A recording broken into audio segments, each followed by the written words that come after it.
Swedish Prime Minister under fire for using AI in role. That's great. Ulf Kristersson has come under fire after admitting he regularly consults AI tools for a second opinion in his role running the country. That's great. That's a rough one. ChatGPT and the French service LeChat. His colleagues also used AI in their daily work, he said. Kristersson told the Swedish business newspaper Dagens Industri, I use it myself quite often, if for nothing else than for a second opinion. What have others done? And should we think the complete opposite? Those types of questions. That's great. What's particularly embarrassing, I think, is the fact that he's not even hiding it, right? He's not even like, he doesn't seem to be aware of the fact that this is a bad thing to say. Shameless? I mean, he might just not know. He might be, like, you gotta respect the bubble politicians are in, right? All day you're talking to lobbyists, consultants, yes men. Like you're in a bubble. You're totally detached from the real world. So to you, ChatGPT is just another yes man.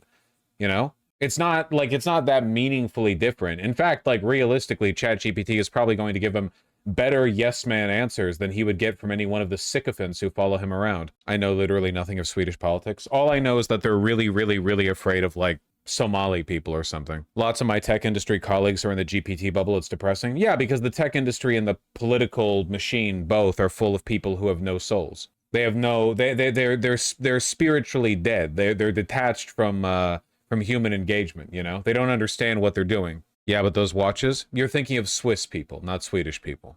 Related. Will democracy be replaced by a ChatGPT government? It seems like it's the direction we're heading in. Remember that the tariffs, the global reciprocal tariffs set by the Trump administration were in fact the ones suggested by ChatGPT, at least based on the reporting that we have. It seems to be the case.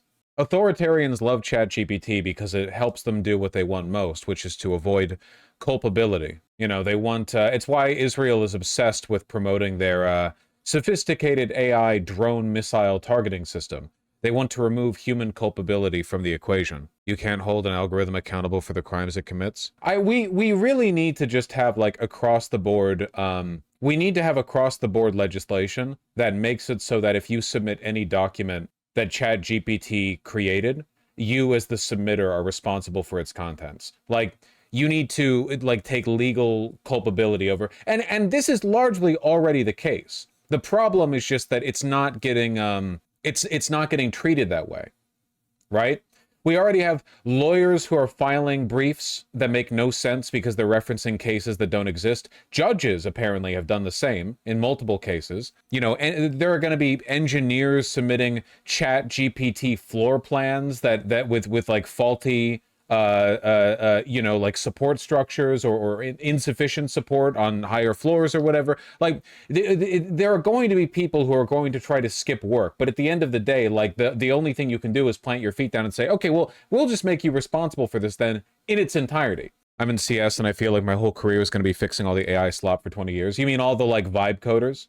All the people who are learning to code by learning how to like prompt ChatGPT, but they have no idea how the code actually works. So they plug it in and it works. But if there's any change they want to make or any alteration or whatever, they can't do it. And if something breaks, they have no idea how to fix it. Do you think it's just a matter of those types of people who have been shitty employees anyway, but ChatGPT just makes their incompetence more destructive? No, not necessarily. I think that otherwise intelligent, competent people have sort of fallen into the cult.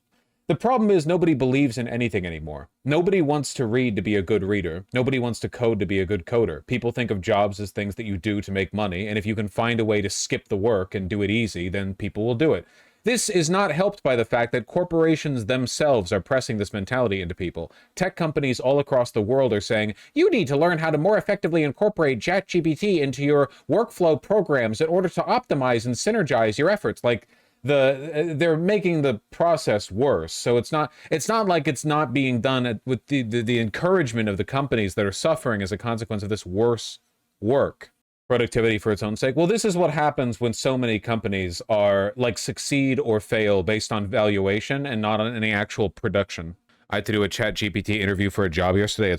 That is what happens to pro AI people. Do you ban them? Haha, asking for a friend. Yes, but it's only a matter of time when AI will outperform humans. AI can never outperform humans because things that humans do are for other humans by humans. AI can't outperform humans because definitionally we're the ones making it and we're the ones who it's for. We're not doing things for AI. Outperform in what respect? Write code faster? They can already do that. But the point of writing code quickly isn't just to produce code. The point is to produce a coder, somebody who can be creative, somebody who can innovate, somebody who can adjust an existing program, figure out a bug, you know? Yeah, it's like it is like saying calculators have replaced us. Computers have been better at doing arithmetic, algebra, trigonometry, and so on than human beings for ages. Computers are specifically designed to be good at those sorts of things. The human brain could never keep up with how quickly even a basic pocket calculator can do arithmetic. Is there no point in teaching arithmetic to people anymore? Eventually, computers will be better than us at math. Buddy, they have been for a long time. And yet, somehow,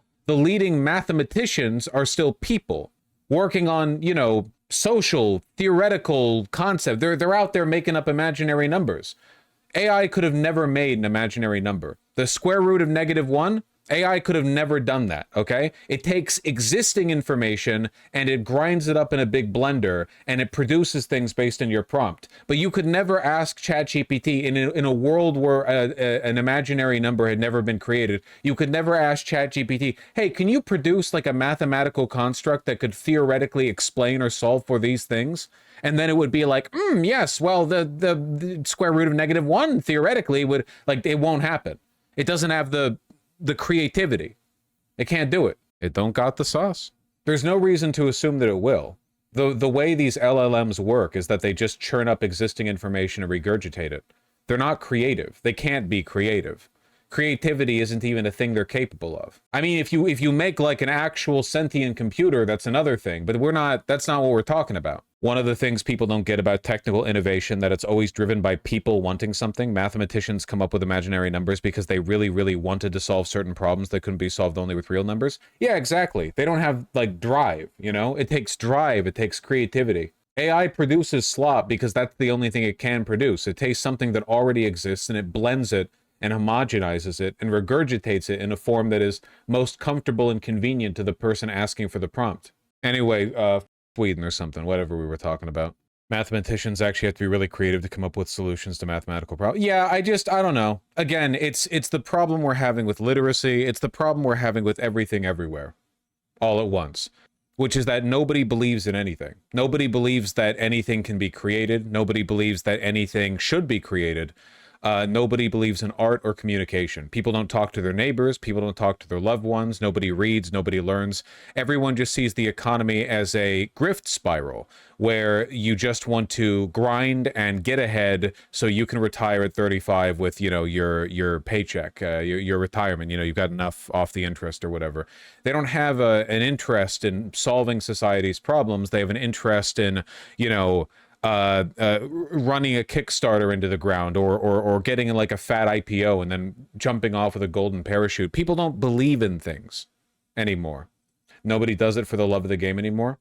Yeah, no, it's a real problem because when you design an economy where there's like no money to be made in running a convenience store, there's like no money to be made in making clothing or making food at a restaurant, like all of these like real brick and mortar stores that actually serve human needs, they're all like financially they're right on the brink. Okay, all the money is floating up in the speculation game. It's all venture capitalists, real estate, you know, bullshit, trillions and trillions and trillions of dollars all up there, and you can be set for life if just one project goes boom. One tech company venture, one computer science degree leveraged into the right job at the right time. It doesn't matter if you know things. It just matters if you get in at the right place at the right time. You know what I'm talking about, right?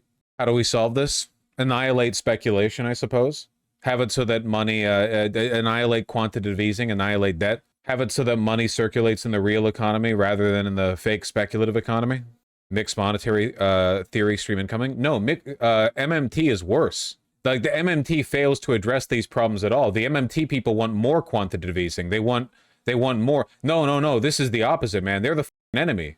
There's a reason MMT or modern, not mixed, modern monetary theory. There's a reason these people are all neoliberals. Okay. I've seen advocacy for money to have an expiration date. I think there's like some validity to that in concept. You know. Most MMTs are leftist. Not leftist. Maybe left liberal. You think the real economy died in 2008? Nah, it's been dying for a while. They had to rescind this feature after backlash, but for a while they made your ChatGPT convos searchable. Damn, they should just do that. Privacy.